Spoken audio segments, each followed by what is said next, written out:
नमस्कार साथियों, स्वागत है आपका हमारे ऑनलाइन यूट्यूब प्लेटफॉर्म क्रेजी जी के ट्रिक पर। मैं हूं दिनेश साहू और आज के वीडियो लेक्चर में हम वर्ल्ड ज्योग्राफी का एक महत्वपूर्ण टॉपिक डिस्कस करेंगे। टॉपिक का नाम है विश्व के प्रमुख मरुस्थल या फिर विश्व के प्रमुख डेजर्ट। ठीक है, ये जो टॉपिक है मरुस्थल से संबंधित ऑलरेडी मैंने कवर कर रखा है हमारे चैनल पर बहुत ही डिटेल में। तो यदि आप बहुत ही डिटेल में पढ़ना चाहते हैं तो वो वाला लेक्चर आप देख लीजिए।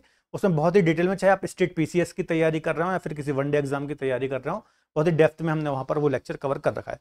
आज के वीडियो लेक्चर को हम रिवीजन के दृष्टिकोण से यहाँ पर डिस्कस करेंगे और जो भी प्रमुख मरुस्थल हैं उनको हम डिस्कस करेंगे। ठीक है, थोड़ा सा मरुस्थल की डेफिनेशन को समझते हैं कि आखिर मरुस्थल होते क्या हैं और कहां पर किन परिस्थितियों में इनका निर्माण होता है। ठीक है, तो एक इसकी जो साधारण सी डेफिनेशन है, सर्वमान्य डेफिनेशन है, ठीक है, कि जहां पर भी 25 सेंटीमीटर से कम वार्षिक वर्षा होती है, ठीक है, जहां पर भी 25 सेंटीमीटर से कम वार्षिक वर्षा होती है वहां पर मरुस्थलों का विकास या फिर मरुस्थलों का निर्माण होता है। ठीक है, अब मरुस्थल सुनते ही आपके दिमाग में एक इमेज बनती है या फिर बहुत सारे बच्चों की इमेज में दिमाग में इमेज बनती है कि कोई रेतीला सा स्थान है जहां पर टेम्परेचर बहुत ज्यादा है, धूप बहुत ज्यादा है। तो ऐसा नहीं है। मरुस्थल बहुत तरीके के होते हैं। गर्म मरुस्थल भी होते हैं, ठंडे मरुस्थल भी होते हैं ना, हॉट डेजर्ट भी होते हैं, कोल्ड डेजर्ट भी होते हैं। तो इसकी एक जो डेफिनेशन में महत्वपूर्ण पॉइंट है वो ये है कि जहां पर भी 25 सेंटीमीटर से कम वर्षा होगी, वार्षिक वर्षा होगी, प्रेसिपिटेशन होगा, वहां पर मरुस्थलों का निर्माण होगा। ठीक है, अब मरुस्थल ठंडे भी हो सकते हैं और मरुस्थल गर्म भी हो सकते हैं, आपको याद रखना है। जैसे कि फॉर एग्जांपल हम इंडिया का एग्जांपल लें तो हमारे भारत में आप देखते होंगे थार मरुस्थल। ठीक है, थार मरुस्थल जो है ये पश्चिमी राजस्थान में आपको देखने को मिलता है। ये गर्म मरुस्थल है, हॉट डेजर्ट है। और ठंडे मरुस्थल के एग्जाम्पल की यदि हम भारत में बात करें तो जो लद्दाख वाला रीजन है, ठीक है, लेह लद्दाख वाला रीजन है, इसे भारत का ठंडा मरुस्थल, शीत मरुस्थल बोलते हैं। ठीक है, दोनों ही स्थानों में एक कॉमन बात है कि यहां पर 25 सेंटीमीटर से कम वार्षिक वर्षा होती है। थार मरुस्थल के बारे में तो आप जानते ही हैं, लेकिन लद्दाख भी हिमालय के वृष्टि छाया क्षेत्र में आता है और ये भारत का शीत मरुस्थल है। और यहां पर भारत की न्यूनतम वर्षा 9.25 सेंटीमीटर वार्षिक वर्षा होती है। एग्जाम में क्वेश्चन भी आता है कि भारत का न्यूनतम वर्षा वाला स्थान कौन सा है, तो लेह लद्दाख है। यहां पर 9.25 सेंटीमीटर वार्षिक वर्षा होती है। ठीक है, तो ये थोड़ा सा डेफिनेशन आपको याद रखनी है। ठीक है, देखिए यहां पर लिखा है पृथ्वी पर वह स्थान जहां पर 25 सेंटीमीटर से कम वार्षिक वर्षा होती है वहां पर मरुस्थलों का निर्माण हमें देखने को मिलता है। ठीक है, अब देखिए वैसे तो इसका बहुत तरीके से डिवीजन किया जाता है। जैसे कि कई लोग दो प्रकार से डिवीजन करते हैं, एक तो गर्म मरुस्थल और एक तो ठंडे मरुस्थल। लेकिन इसको इस प्रकार से भी डिवीजन किया जा सकता है, जैसे कि एक तो हो गए गर्म मरुस्थल, है ना, हॉट डेजर्ट जिसको हम बोलते हैं, एक हो गया शीत मरुस्थल, एक होते हैं तटीय मरुस्थल, कोस्टल डेजर्ट, है ना, मतलब समुद्र तट के पास जो मरुस्थल पाए जाते हैं उनको हम तटीय मरुस्थल बोलते हैं।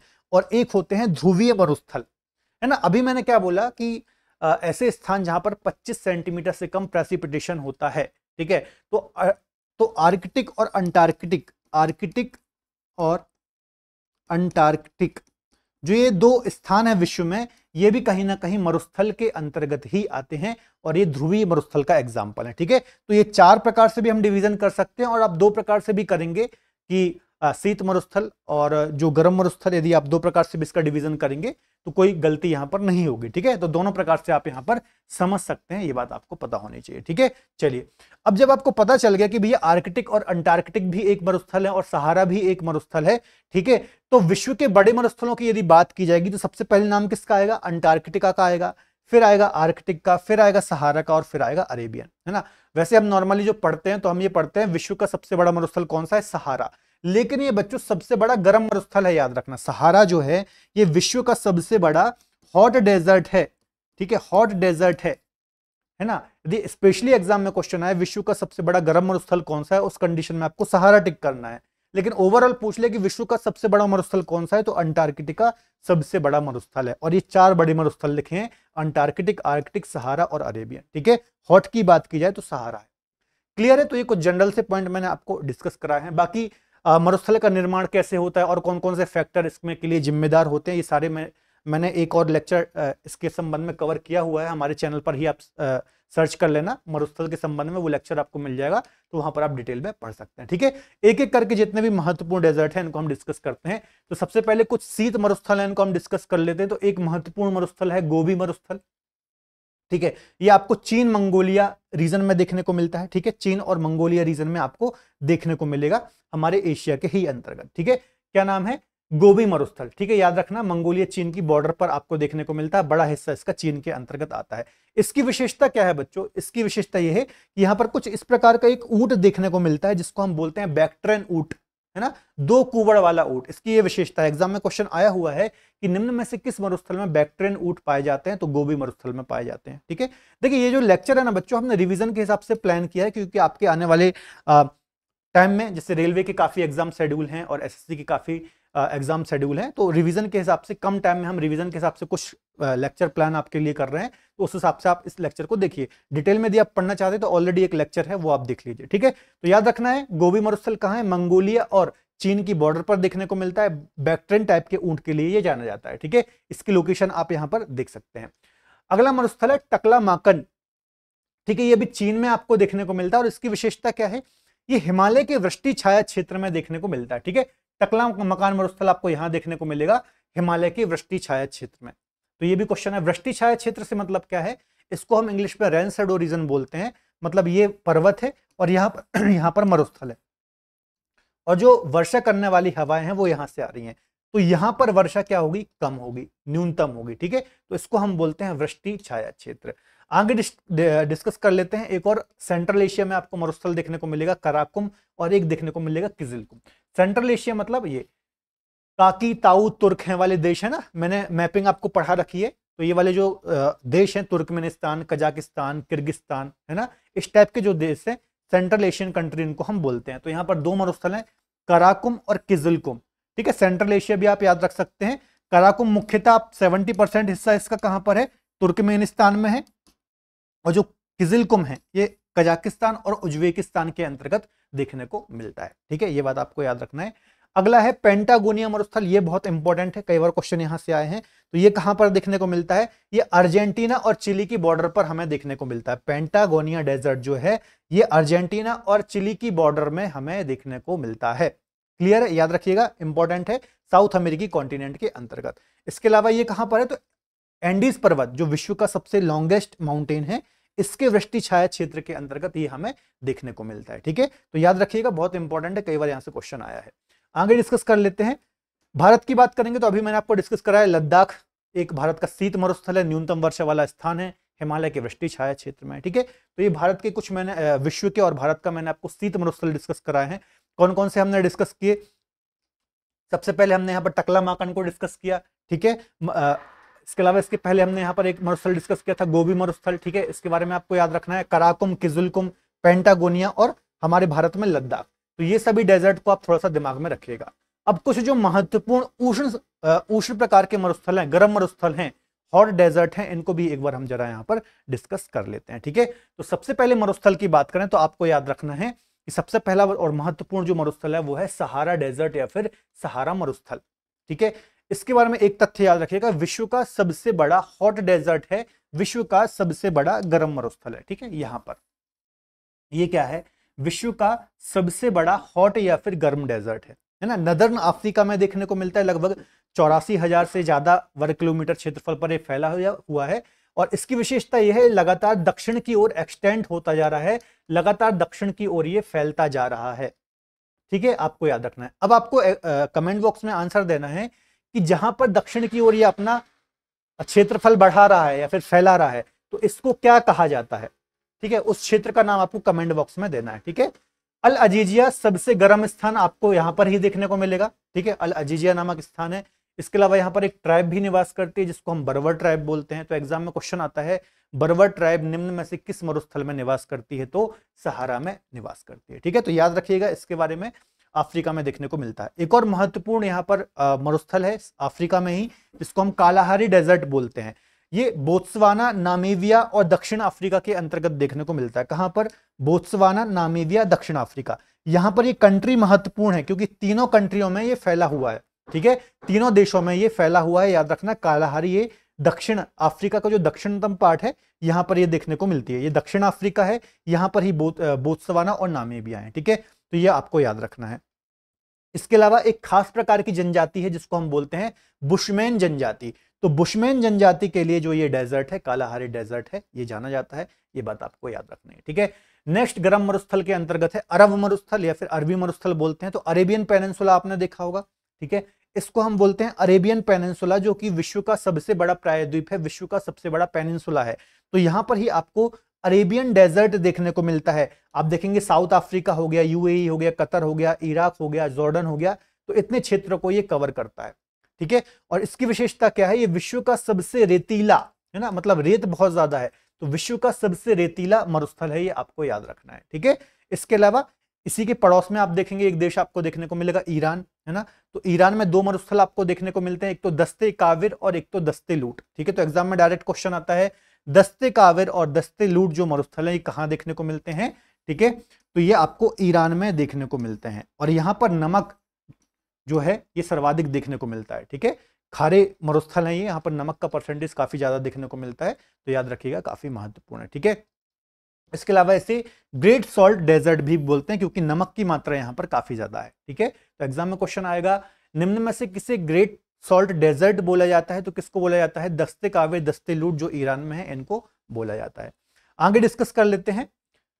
अगला मरुस्थल है बच्चों ऑस्ट्रेलिया, है ना। अब ऑस्ट्रेलिया का ये वाला क्षेत्र आप देख रहे हैं, ठीक है, पश्चिमी ऑस्ट्रेलिया बोल लीजिए, या फिर मध्य पश्चिम ऑस्ट्रेलिया बोल लीजिए। इस पूरे रीजन में आपको मरुस्थलों का झुंड देखने को मिलेगा। तनामी हो गया, ग्रेट सैंडी हो गया, गिब्सन हो गया, ग्रेट विक्टोरिया हो गया, सिम्पसन हो गया। ठीक है, ये क्या है, पूरा मरुस्थलों का एक झुंड है। ठीक है, तो ये जो मरुस्थल है, Tanami, great Sandy, Gibson, great Victoria और सिम्पसन, ये ऑस्ट्रेलिया में हमें देखने को मिलते हैं। और ऑस्ट्रेलिया को प्यासी भूमि का देश भी कहा जाता है। क्यों कहा जाता है ये वर्ड, आपने सुना होगा, क्योंकि इस रीजन में वर्षा बहुत कम है, रेनफॉल काफी कम है। अभी हमने डिस्कस किया ना, 25 सेंटीमीटर से कम, इसलिए यहां पर मरुस्थलों का विकास हुआ है। और यहां से एग्जाम में क्वेश्चन आते हैं कि ग्रेट सैंडी कहां है, गिब्सन कहां है, विक्टोरिया कहां है, तो ये आपको पता होना चाहिए, ऑस्ट्रेलिया के अंतर्गत आते हैं। और यही रीजन है कि ऑस्ट्रेलिया को प्यासी भूमि का देश कहा जाता है। ठीक है, तो ये पॉइंट आपको याद रखना है, सारे मरुस्थल आपको याद रखना है। थार की यदि हम बात करें तो भारत और पाकिस्तान में है, आपको पता ही, पश्चिमी राजस्थान वाला जो रीजन है, ये थार डेजर्ट है, एक हॉट डेजर्ट है। और इसकी विशेषता यह है कि सर्वाधिक जन घनत्व, आपको पता है भारत और पाकिस्तान की पॉपुलेशन कितनी ज्यादा है, वर्ल्ड में सेकंड नंबर पर हम आते हैं, और पाकिस्तान भी काफी ऊपर है पॉपुलेशन में। ठीक है, तो सर्वाधिक पॉपुलेशन डेंसिटी वाला कौन सा है, तो थार डेजर्ट है। ये तो आपको इसके बारे में पता ही है। ठीक है, फिर अमेरिका में कुछ आपको डेजर्ट देखने को मिलेंगे, मरुस्थल देखने को मिलेंगे। तो एक है चिहुआ हुआन।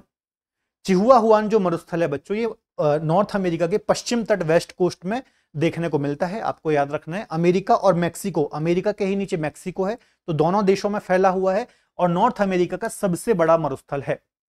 ठीक है, याद रखिएगा, उत्तर अमेरिकी कॉन्टिनेंट का लार्जेस्ट डेजर्ट है। आपको याद रखना है कहां कहां है, अमेरिका और मैक्सिको में है। यहां पर ही आपको कुछ अन्य मरुस्थल देखने को मिलते हैं इस रीजन में, जैसे कि मोजाबे हो गया। ठीक है, ये अमेरिका के कैलिफोर्निया के अंतर्गत देखने को मिलता है। ठीक है, और सबसे गर्म मरुस्थल है। इसके अलावा सोनोरन एक यहां पर मरुस्थल है, और ग्रेट बेसिन है। यहां पर इस रीजन में ही ये सारे मरुस्थल हैं, चिहुआ हुआन हो गया, मोजाबे हो गया, सोनोरन हो गया, और ग्रेट बेसिन हो गया। सोनोरन जो है यूएसए और मैक्सिको में है, और ग्रेट बेसिन जो है ये यूएसए के अंतर्गत आता है। तो ये जो 4-5 मरुस्थल है यहाँ पर, इनके बारे में जो ये तथ्य हैं, ये थोड़ा सा आप दिमाग में रखिएगा। यहाँ से प्रीवियस ईयर में आपके एग्जाम में क्वेश्चन काफी ज्यादा आए हुए हैं। ठीक है, अब डिवीजन के अंतर्गत एक डिवीजन हमने किया था तटीय मरुस्थल। तो विश्व में 2 तटीय मरुस्थल आपको याद रखना है, जहां से बहुत ज्यादा क्वेश्चन आते हैं। एक है आटाकामा डेजर्ट, है ना, एक है आटाकामा मरुस्थल, जो कि साउथ अमेरिकी कॉन्टिनेंट में देखने को मिलता है। ठीक है, आटाकामा मरुस्थल याद रखिएगा, चिली और पेरू में स्थित है। ये चिली, यहां पर चिली है और यहां पर ही पेरू है, तो चिली और पेरू के अंतर्गत आटाकामा डेजर्ट है। इसकी विशेषता यह है, ये विश्व का शुष्कतम मरुस्थल है। शुष्कतम मतलब यहां पर नमी बहुत कम है ना, शुष्क जलवायु है। तो सबसे शुष्क कौन सा है, आटाकामा है। कहां पर है, चिली और पेरू की बॉर्डर पर आपको देखने को मिलता है, साउथ अमेरिकी कॉन्टिनेंट में। यहां पर एक स्थान है अरीका। ठीक है, अरीका, ये विश्व का शुष्कतम स्थान है, एग्जाम में कई बार क्वेश्चन आया है। यहां पर आप देखेंगे इस मरुस्थल में नाइट्रेट के विशाल भंडार देखने को मिलते हैं, है ना। तो ये सारी चीजें आपको याद रखना है। नाइट्रेट वगैरह आपको पता होगा, उर्वरक वगैरह बनाने में यूज होता है। तो ये सारी डिटेल जो मैंने आपको बताई है, वही सारी चीजें लिखी हुई है। ठीक है, वर्षा न्यूनतम है यहां पर बच्चों। कुछ स्थान तो ऐसे हैं जहां पर कई वर्षों से, कई सैकड़ों वर्षों से वर्षा नहीं हुई है। ठीक है, अरीका के बारे में मैंने बताया, नाइट्रेट के बारे में बताया, याद रखिएगा। नामीब के बारे में बात करें तो नामीबिया के अंतर्गत है, विश्व का प्राचीनतम मरुस्थल है, और खोई खोई जनजाति यहां पर निवास करती है। ठीक है। नामीबिया में स्थित है। नामे मरुस्थल ये भी कैसा है, तटीय मरुस्थल का एग्जाम्पल है। ठीक है, तो ये बात भी आपको याद रखना है। कहां पर है, तो ये आपको अफ्रीकी कॉन्टिनेंट में देखने को मिलेगा। कौन सी ट्राइब निवास करती है, तो खोई खोई ट्राइब यहां पर निवास करती है। तो ये दो डेजर्ट जो हैं, एक तो आटाकामा और एक तो नामे, एक है साउथ अमेरिका में है, एक अफ्रीका में। ये दोनों किसके एग्जाम्पल हैं, तो ये दोनों एग्जाम्पल हैं बच्चों किसके, ये तटीय मरुस्थल के एग्जाम्पल है। ठीक है, चलिए यहां पर आप देख सकते हैं ये नामे डेजर्ट है। यहां पर इसके पहले हमने यहां पर कालाहारी डिस्कस किया था। ठीक है, चलिए अब एक और डिवीजन में हमने देखा था ध्रुवीय मरुस्थल या फिर पोलर डेजर्ट। तो अंटार्कटिक और आर्कटिक ये दो मरुस्थल जो हैं, ये शीत मरुस्थल के अंतर्गत आते हैं और ये सबसे बड़े मरुस्थल हैं। सबसे बड़ा कौन सा है, अंटार्कटिक। ठीक है, साउथ पोल और नॉर्थ पोल में ये आपको देखने को मिलते हैं। ये देखिए, ये है अंटार्कटिक साउथ पोल में और ये है आर्कटिक नॉर्थ पोल में। ये भी क्या है बच्चों, ये भी मरुस्थल का ही एग्जाम्पल है, दिमाग में रखिएगा। इसको आप हॉट में भी रख सकते हैं और यदि जो अभी मैंने आपको जिस प्रकार से डिवीजन बताया है उस प्रकार से यदि आप करते हैं तो इसको आप पोलर डेजर्ट के अंतर्गत रख सकते हैं। ठीक है, तो ये बात आपको याद रखना है। तो जितने भी महत्वपूर्ण मरुस्थल थे ये मैंने आपको 20 मिनट के अंदर डिस्कस करा दी हैं। अब हम कुछ क्वेश्चंस को भी यहां पर डिस्कस करेंगे। ठीक है, देखिए पहला क्वेश्चन है, मरुस्थल में किस प्रकार की वनस्पतियां देखने को मिलती हैं। तो जो मरुस्थलों के अंतर्गत बच्चों वनस्पति देखने को मिलती है उसको हम जीरोफाइट बोलते हैं। क्या बोलते हैं, जीरोफाइट। अब जो हिंदी मीडियम वाले बच्चे हैं वो भी यही याद रखेंगे, है ना। कांटेदार जो वनस्पति होती है ना, बबूल हो गया, कैक्टस हो गया या फिर नागफनी जिसको हम बोलते हैं। ठीक है, इस प्रकार की जो वनस्पति होती है उनको हम जीरोफाइट बोलते हैं। खासतौर पर कांटे आपको देखने को मिलेंगे और बिल्कुल न्यूनतम वर्षा वाले स्थान में आपको देखने को मिलती हैं। विश्व की का सबसे बड़ा मरुस्थल कौन सा है, तो अब देखिए विश्व का सबसे बड़ा मरुस्थल, गर्म ठंडा कुछ भी नहीं पूछ रहा, तो ऑप्शन ध्यान से पढ़ना। ऑस्ट्रेलिया, अब यहां पर मान लीजिए ऑस्ट्रेलिया की जगह, यदि ऑस्ट्रेलियन की जगह यहां पर सहारा होता है ना, मान लीजिए ऑस्ट्रेलियन यहां पर नहीं है, सहारा है, तो बच्चे क्या गलती करते हैं, सहारा देखा और सहारा लगा दिया, बाकी के ऑप्शन नहीं पढ़े ना क्वेश्चन ध्यान से पढ़ा, सिर्फ क्या पढ़ते हैं, विश्व का सबसे बड़ा मरुस्थल और सहारा लगा दिया, और यहां पर ही उनका 1 नंबर माइनस हो जाएगा, गलती हो जाएगी। और एक नंबर में बहुत कंपटीशन होता है, तो ध्यान से हमेशा क्वेश्चन आपको पढ़ना है। क्या बोल रहा है, विश्व का सबसे बड़ा मरुस्थल, मतलब इसमें आपको ठंडा गर्म जितने भी मरुस्थल होते हैं सबको इंक्लूड करना है। तो इसका आंसर होगा अंटार्कटिक। अंटार्कटिका जो है ये विश्व का सबसे बड़ा मरुस्थल है, ध्रुवीय मरुस्थल के अंतर्गत आता है। और यदि गर्म पूछता, हॉट पूछता, तो उस कंडीशन में आप सहारा को टिक करते। ठीक है, आई थिंक डाउट क्लियर होगा।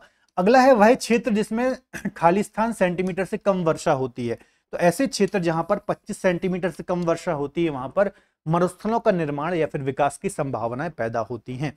और भी कंडीशंस होती हैं, है ना, वो आप देख सकते हैं। डिटेल लेक्चर इसका ऑलरेडी आपको चैनल पर मिल जाएगा, तो वो लेक्चर आप जरूर प्रेफर कर लीजिए। ठीक है, अगला है किस क्षेत्र में मरुस्थल की उत्पत्ति नहीं होती है। देखते हैं इसको, कर्क रेखा के क्षेत्र में हो सकती है। ठीक है, विश्व, अब देखिए मरुस्थल की उत्पत्ति कहां पर नहीं होगी, जहां पर वर्षा बहुत कम होगी या फिर 25 सेंटीमीटर से कम वर्षा होगी, वहां पर क्या होगा, मरुस्थल की उत्पत्ति होगी। या फिर जहां पर ज्यादा वर्षा होगी, है ना, वहां पर जहां पर ज्यादा वर्षा होगी वहां पर तो मरुस्थल हो ही नहीं पाएगा। ठीक है, तो किस क्षेत्र में उत्पत्ति नहीं हो पाएगी, आप बताओ। जहां पर ज्यादा वर्षा होती है, मतलब विषुवत रेखीय क्षेत्र के बारे में आप जानते होंगे। जो विषुवत रेखा वाला क्षेत्र होता है बच्चों, ये सर्वाधिक वर्षा वाला स्थान होता है ना। यहां पर डेली 1 से 2 घंटे वर्षा होती है इस रीजन में, विषुवत रेखा वाले रीजन में, तो ये सर्वाधिक वर्षा वाला स्थान है। ठीक है, याद रखिएगा। अगला क्वेश्चन है, आटाकामा मरुस्थल किस क्षेत्र में हमें देखने को मिलता है। आटाकामा डेजर्ट कर्क से मकर रेखा के बीच में, मकर से अंटार्कटिक के बीच में, विषुवत से मकर रेखा के बीच में। अब आटाकामा मरुस्थल कहां पर है, आटाकामा मरुस्थल हमने कहां डिस्कस किया था, चिली में डिस्कस किया था। ठीक है, साउथ अमेरिका में डिस्कस किया था। तो थोड़ा सा आप उसको सोचिए कहां पर है। ये हमने मैप बनाया, यहां से विषुवत रेखा निकलती है, यहां से मकर रेखा निकलती है, और यहां पर ही हमने डिस्कस किया था। तो विषुवत और मकर रेखा के बीच में हमें यह मरुस्थल देखने को मिलता है। सी आंसर इसका सही हो जाएगा। थोड़ा सा मैपिंग आपकी स्ट्रांग होनी चाहिए ना, चूंकि आप ज्योग्राफी पढ़ रहे हैं तो चीजों के बारे में आपको पता होना चाहिए। अगला क्वेश्चन है, विश्व का सबसे बड़ा गर्म मरुस्थल कौन सा है। तो सहारा मरुस्थल सबसे बड़ा गर्म मरुस्थल है। ठीक है, नॉर्थ अमेरिका का कौन सा है, चिहुआ हुआन है। ठीक है, याद रखिएगा। अगला है, इनमें से कौन सा उत्तर अमेरिका का मरुस्थल है। नॉर्थ अमेरिका का मरुस्थल है।